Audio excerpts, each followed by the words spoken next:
They fought, they bled, and they died not just for survival, but to become legends in the blood-soaked heart of the Roman Empire. Did you know that gladiators were the true symbols of ancient Rome? No, not the Colosseum or the Roman legions, but the gladiators. In fact, it was the gladiators who were the face of ancient Rome, and their images can be found everywhere, from the most humble of homes to the emperor's palaces. But why were they so popular, and how did they become the faces of ancient Rome? Well, today, we're going to take a look at the truth about gladiators and see why they were the true symbols of ancient Rome. So sit back, relax, and let's get started. Welcome to History, Facts, and Mysteries, where we uncover the hidden truths, complex realities, and untold stories of the ancient world. In today's episode, we dive into the world of Roman gladiators, those iron-willed warriors of blood and sand who captivated millions throughout the Roman Empire. Beyond the roaring crowds, flashing blades, and violent spectacles, who were these men? Were they merely tools of entertainment and state control, or something deeper, a symbol of Roman virtue, discipline, and paradox?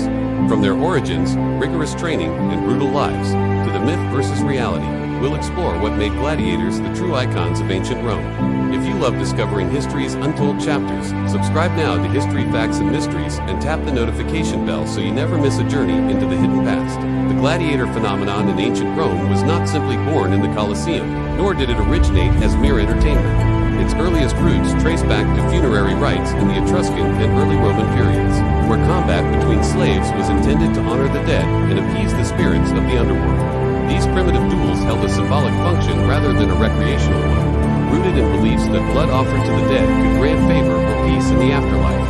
Over time, these rituals evolved, moving from sacred ceremonies into spectacles of public entertainment. By the 3rd century BCE, gladiatorial combat had become institutionalized as a part of Roman state-sponsored games, initially reserved for the elite class during funerals. It eventually transitioned into a populist institution, where politicians and emperors used spectacles to curry favor with the masses, project imperial power, and reinforce the values of Rome's strength, endurance, and control. The Latin term gladiator derives from gladius, the short Roman sword, and these fighters became not just soldiers of the arena but also of the ideology of Rome. Their emergence reflected the militaristic nature of Roman culture, where martial values were revered and where violence, when framed within ritualized and controlled formats, was seen as both noble and necessary. The early republic saw limited numbers of fights, but as Rome expanded and wealth increased, so did the appetite for larger and more elaborate games. The turning point came during the late Republic and early Empire, when figures like Julius Caesar, Pompey, and Augustus used games to reinforce their authority, often sponsoring spectacles with hundreds of gladiators in a single event. These displays became potent political tools, transforming a funerary custom into a vast and brutal industry. When people think of ancient Rome, they usually imagine a powerful and brutal empire that conquered much of the known world. They also think of the magnificent Colosseum, where gladiators fought to the death. However, gladiators weren't just brutal warriors, they were also celebrities. They were famous and popular among the general public, and their images could be seen all over the empire, from coins to statues. So what made them so popular? Well, the first thing to understand is that gladiators were entertainers. Their fights were meant to be a form of entertainment for the public, and they were expected to put on a good show. This is why they fought in pairs, with one gladiator using a sword and shield, and the other using a net and trident. It made for an exciting fight, and the crowd loved it. Gladiators also came from different backgrounds. Some were slaves, while others were prisoners of war. This made their fights even more interesting, because the crowd could bet on which gladiator would win based on their background and fighting style. Furthermore, gladiators were highly skilled fighters. They trained for years to perfect their fighting techniques, and many of them became very good at what they did. This skill also made their fights more exciting to watch because the crowd knew that they were watching a battle between two highly trained warriors. Gladiators were also popular because their fights were seen as a way to settle disputes. In ancient Rome, there were no police force to enforce the law, so disputes were often settled through combat. Gladiators were usually hired by wealthy Romans to fight on their behalf, and this made them very popular in society. Finally, gladiators were also popular because their fights were seen as a way to test the strength of Rome. The Roman Empire was known for its military strength, but the gladiators were seen as the ultimate test of Roman strength. The crowds would cheer when a Roman gladiator defeated a barbarian gladiator, because it showed that Rome was superior to its enemies. All these factors combined to make gladiators very popular in ancient Rome. They were entertainers, celebrities, athletes, and symbols of Roman power. Now let's take a closer look at some of the evidence that shows that gladiators were the true symbols of ancient Rome. Gladiator art. As we mentioned earlier, images of gladiators could be found everywhere in ancient Rome. they were depicted in paintings, sculptures, mosaics, and even everyday objects like cups and plates. This shows just how popular they were and how important they were to Roman culture. The most common type of gladiator art shows gladiators in the act of fighting. This makes sense since their fights were the main form of entertainment in Rome. However, there was also a lot of gladiator art that showed them outside of the arena. This art shows gladiators relaxing, training, or even hanging out with their fellow gladiators. It gives us a glimpse into their lives and helps us understand what it was like to be a gladiator in ancient Rome. Some famous examples of gladiator art include the mosaics of Pompeii, which were created during the 1st century AD. These mosaics depict various scenes from gladiator fights and show the different types of gladiators that were popular at the time. There are also the marble sculptures of the Capitoline Museums, which include several depictions of gladiators. One of the most famous sculptures is the so-called Discopolis, which shows a gladiator preparing to throw his discus.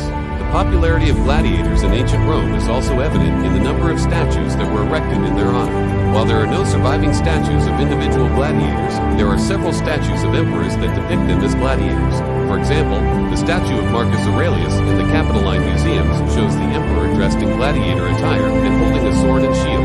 This is a clear indication of how popular gladiators were in Roman culture and how they were seen as symbols of the empire. The popularity of gladiators in ancient Rome is also evident in the number of coins that were minted with their image. While there are no coins that show individual gladiators, there are several coins that show emperors as gladiators. For example, the coin of Septimius Severus shows the emperor dressed in gladiator attire and holding a sword and shield. This is a clear indication of how popular gladiators were in Roman culture and how they were seen as symbols of the empire. The popularity of gladiators in ancient Rome is also evident in the literature of the time.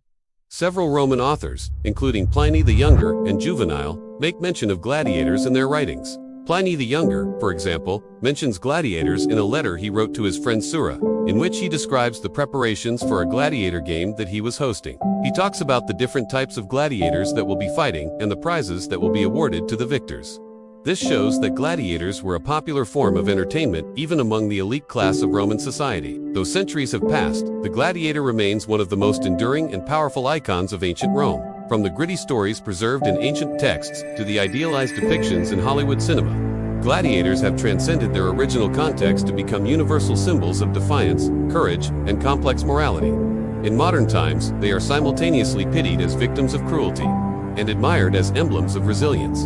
They have been reimagined as heroes, rebels, and anti-establishment figures, echoing the eternal human struggle against oppression and fate. Their image endures not only because of the drama of the arena, but because they represent the contradiction at the heart of civilization itself, the capacity to elevate individuals through performance and strength, while simultaneously exploiting them for public entertainment. They force us to confront uncomfortable truths about how societies define honor, justice, and power. They remind us that even in chains, the human spirit can become unforgettable. Thank you for watching History, Facts, and Mysteries. If you were captivated by the real story of Rome's gladiators, their origins, lives, rebellion, and legacy, don't forget to subscribe and hit the bell icon so you never miss an episode. We explore the dark corners and brilliant legacies of ancient civilizations, uncovering the facts behind the myths and the mysteries behind the facts. Until next time, stay curious, and remember, history is never just what happened, it's how we choose to remember it.